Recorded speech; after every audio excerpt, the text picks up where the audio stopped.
Ever wonder what really goes down in a fashion magazine? Maybe you're about to start an internship, or maybe you're looking to start a career in the fashion industry, or maybe you just want a little bit of the tea of what goes down. Well, keep watching, because I'm about to give you 5 points that expose the truth of what really goes down in a fashion magazine. Just a quick disclaimer, this is all from my own personal experience working at some of the world's top fashion magazines, from roles such as interning, fashion assistant and fashion cupboard manager. So before we get started, if you'd like to know what it takes to get your foot in the door, or where to start in the fashion industry, or maybe you'd just like to know more of what it is that I actually do within the industry, make sure you subscribe to my channel so you don't miss out on any of my weekly uploads. Within a fashion magazine, there's so many different roles and departments that help put together the magazine. Some of the departments you might find at the magazine could be the fashion department, beauty department. Some magazines even have lifestyle, music, interior. Depending on what the magazine includes, there'll be roles that kind of tailors to that.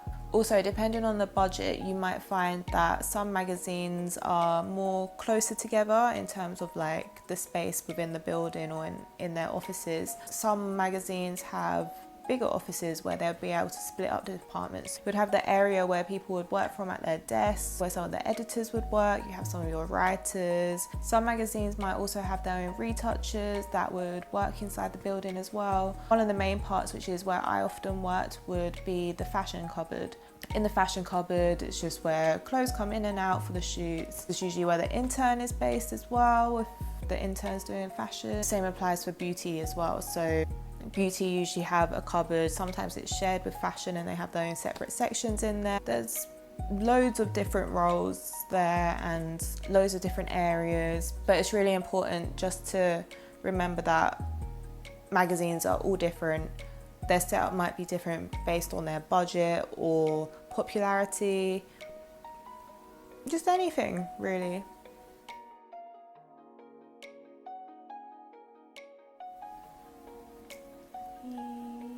So I'm gonna be real with you in terms of the money at magazines. So I'm not sure what it was like back in the day, but I feel like there was a lot more money involved because of the money that would come in from advertising and the amount of people that would buy physical copies of magazines. And obviously that's all changed now because people do a lot of things online. Advertising isn't really done through magazines, and trust me, magazines charge a lot to advertise on their prices. So these big brands are paying big coins to be getting a page in these big magazines.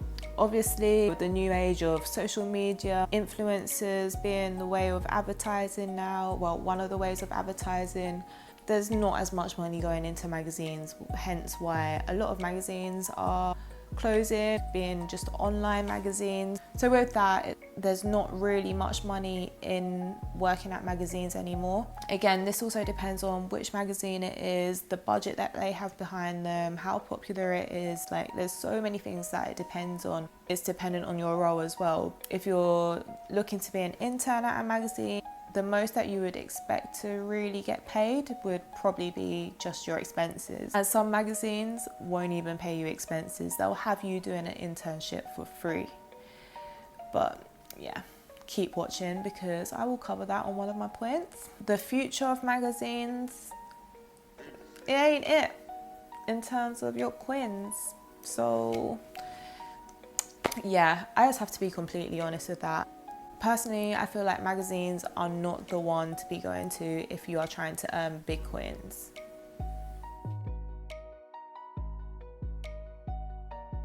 If you're anything like me and you're starting a new job, you low-key want to know what benefits you're going to be getting at this job. I want to know what benefits I'll be getting. I want to know what discounts I'm getting, if I get any freebies, if I get 20% off Nando's. I want to know. You know when they ask you the question, oh, have you got any questions for us?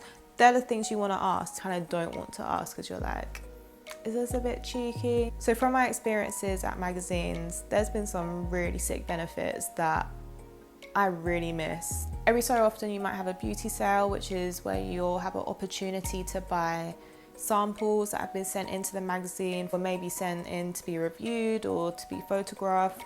You know when Black Friday happens and you see those videos of people like running into the store, pushing each other, fighting, trying to pull things off the shelves, everything becomes a mess.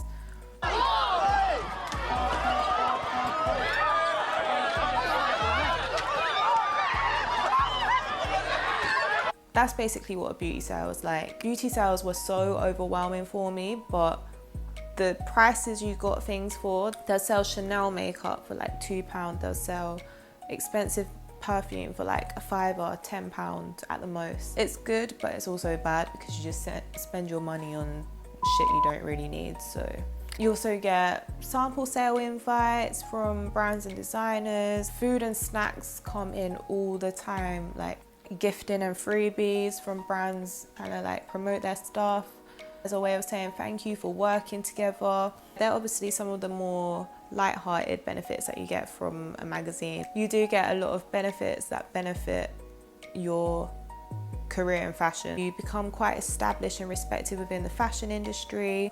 So everyone's favorite thing as well, networking. You get really good networking opportunities. You can create really good contacts with PRs and brands, and this is really good for your career in fashion because you're gonna need them throughout your career.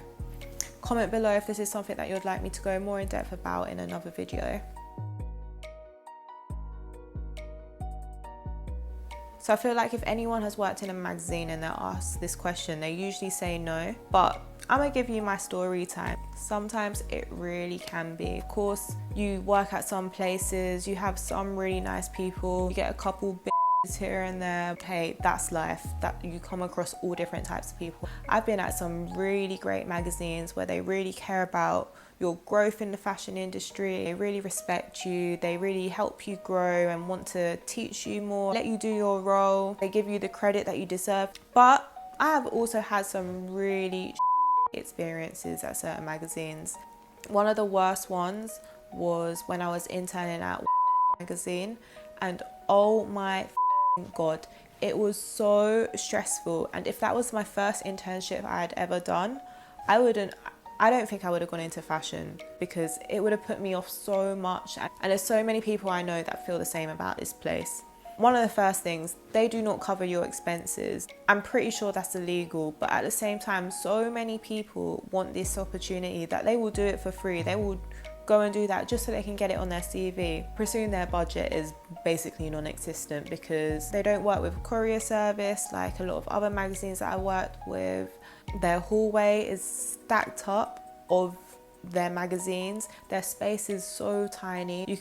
You can't really fit many people in. The fashion cupboard and everything is all together in one. The toilet's nasty. You're trying to do the returns for this magazine and then they don't even have anything you can put the returns in. So you're wandering around in the small boxy office that they have looking for a bag that isn't ripped, that isn't destroyed, to put in the returns, to then go and take it somewhere, and then you'll probably hand over like a ripped bag. They will try and keep you on for as long as possible. They have you running around London all day, coming back and forth with suitcases to do their returns, get their collections, go drop off minor things like plastic bags to a photo shoot that's about 50 minutes away. And London isn't sunny all year round, so yeah, you're gonna be walking around in the rain sometimes, like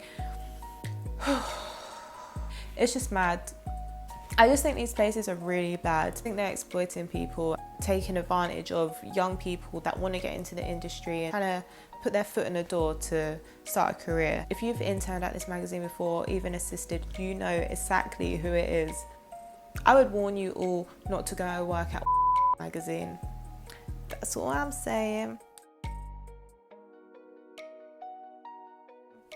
I honestly think that it's best to just try out as many different magazines as you can if you're trying to find a path that you want to take within the fashion industry. Like I said in my small little horror story, if magazine was the first place I interned, I probably would have been put off. From my experience, I really encourage you to try out different magazines, get a vibe for what the energy is like, and to see which type of fashion magazine it is that you would want to work at. Everyone prefers different things. Thank you so much for watching my first YouTube video. Make sure you give it a thumbs up and maybe share it with anyone that might find it useful. Comment below if there's any fashion topics that you want me to cover or any questions that you might have. And also make sure you follow my Instagram accounts where I post daily virtual styling looks for outfit inspiration. And I also post personal styling videos on my IGTV. If you're watching this during lockdown, I really hope you're keeping safe and well. Hopefully it's all going to be over soon. But yeah, see you next week on how to secure a dream fashion internship.